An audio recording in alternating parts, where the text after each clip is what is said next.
Hello everyone and welcome back to the vlog, and as the title says, I'm going to be reviewing the Insta360. Now, I've always been a GoPro user and I'm very faithful and loyal to my GoPro Philippine family, but this is a YouTube channel and Insta360 is not paying me, GoPro doesn't pay me either. In my opinion, the action cam segment is taken by GoPro. Now, Insta360 is trying to see if they can take some market share.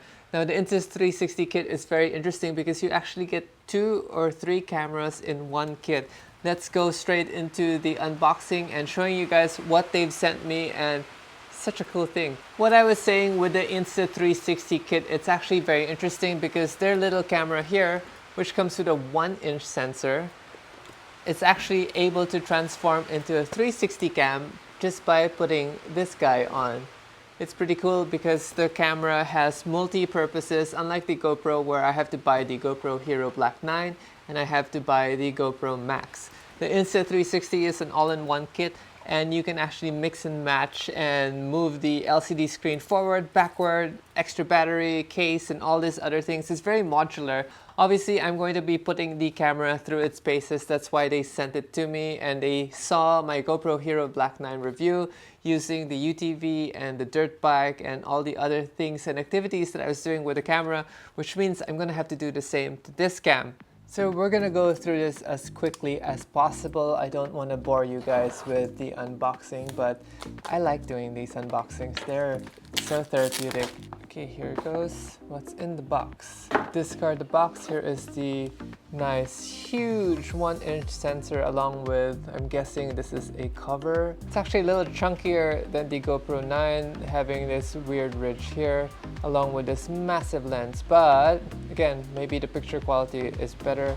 This is a Leica lens, just so you guys know. So Insta360 is still following what GoPro used to do by having this case. Next up is this. What is this? This is a selfie stick. This is fairly sturdy, very heavy. Oh, acts as a mini tripod too. What?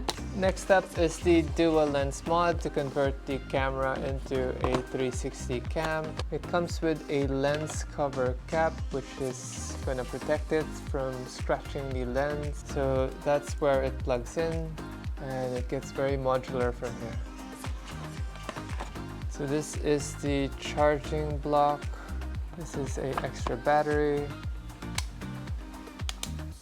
Boom.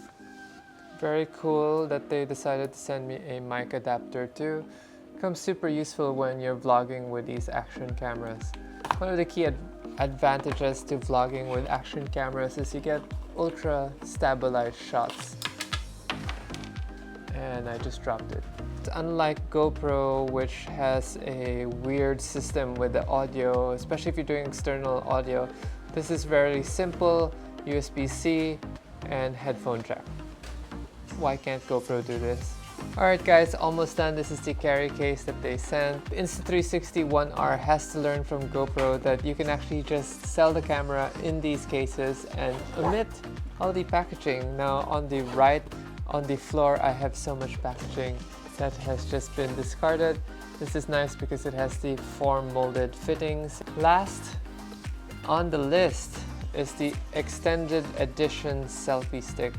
Now, these are super useful for me. I've been using selfie sticks for, I guess, about 2 years now. And I find them so useful because I get to shoot with my phone, I get to shoot with my GoPros, I get to shoot with now the Sony ZV-1. Let us boot the camera up real quick. Power switch is on top.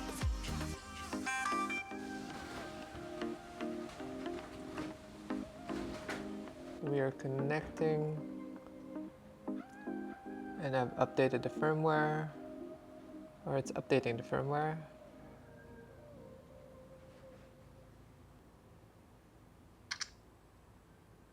Nice. Now that I've unboxed everything, I'm going to be charging the camera unit so that I can play with it this afternoon. Now, I'm really interested to see how this will perform. So far, just from the weight and the, I guess, the first impressions of it, It's pretty cool. I do like the build quality. It does feel solid. So it has a swipe system also, which you can toggle around.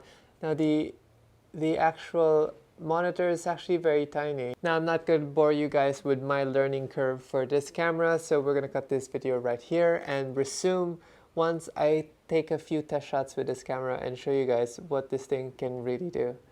Excited to try the bullet time feature, obviously, and see if this 1-inch sensor makes any difference. I'll update you guys again once we have some video from this little camera and see what it can really do. Awesome! Again, thank you to Insta360 for trusting me with this camera and for allowing me to review their products.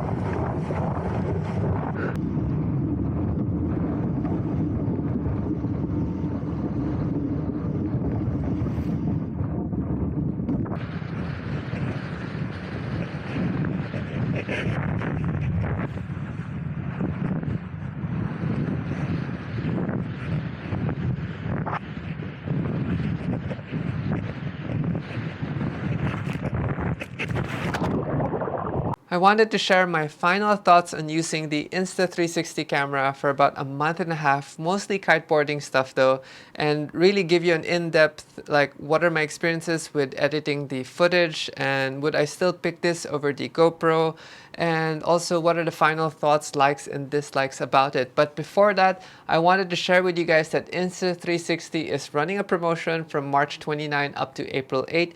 You can log into their website, it's insta360.com, and you can get these cameras for about 10% less with a free battery. So you better get yours now because this is a great action camera. It is a good substitute to GoPro. Now let's get straight into the review. Now for me, one of the biggest things I don't like about this camera was editing the footage. I cannot just take the SD card, load it into my computer, and then pull the file straight into Final Cut, which is what I normally do. It has to run through the editing software of Insta360. What I understand is the camera itself does not stabilize the footage. It records all the movement through the gyro, and then when the software reads that, it then corrects everything and post-processes everything. After that, you also have to export the footage from H.265 and down sample it to H.264. And that in itself takes a while. Although you do have to use the Insta360 software, some of the key features on the phone app is actually pretty cool. Some of them I think are very trivial, but some are very unique in the sense where it allows people who are non-editors to actually have sort of themes to use, like the clone theme or the running with the lightning theme or the stop motion theme. These things are easy to do, and you're able to just push a few clicks on your phone and it processes the footage for you, and you can have these amazing trick shots that people will wonder. Other features that I quite like with the Insta360 is the time shift feature and the time lapse feature. With a 1-inch sensor, it actually does give us more dynamic range. So if we're doing a time lapse, then we can really get the details from when we're setting the sun or rising the sun all the way till not getting overly blown out or overly exposed. Another thing I disliked about the camera was the LCD screen. The LCD screen is kind of small, and when you are in standby mode, sometimes you accidentally swipe it or press something and it goes into a different setting, so that when you shoot, you're totally oblivious that it's changed setting already. Unlike the screen of the GoPro where you have all the settings visible, what are you on, shooting and stuff, this is very tiny, and being a 1-inch monitor, it's crammed a lot of information into it. Also, in my experience, using the audio straight out of the camera without plugging a microphone to it versus the GoPro has a clearer advantage on audio quality and clarity. Changed into my gear and we're headed off to meet up with some friends.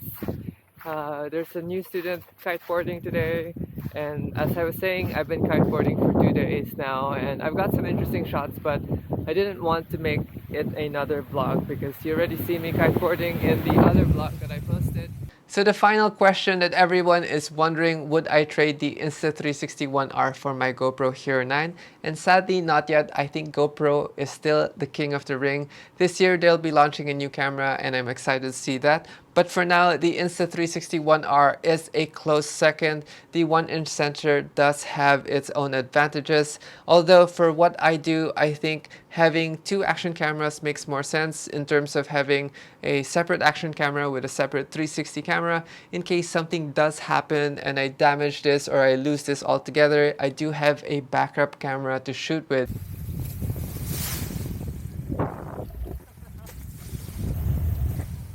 Okay guys, we're going to end the vlog here, so I hope you like this vlog and this in-depth review on this camera. And if you guys want more tech review, please let me know in the comments down below. I'll see you guys again soon. Peace.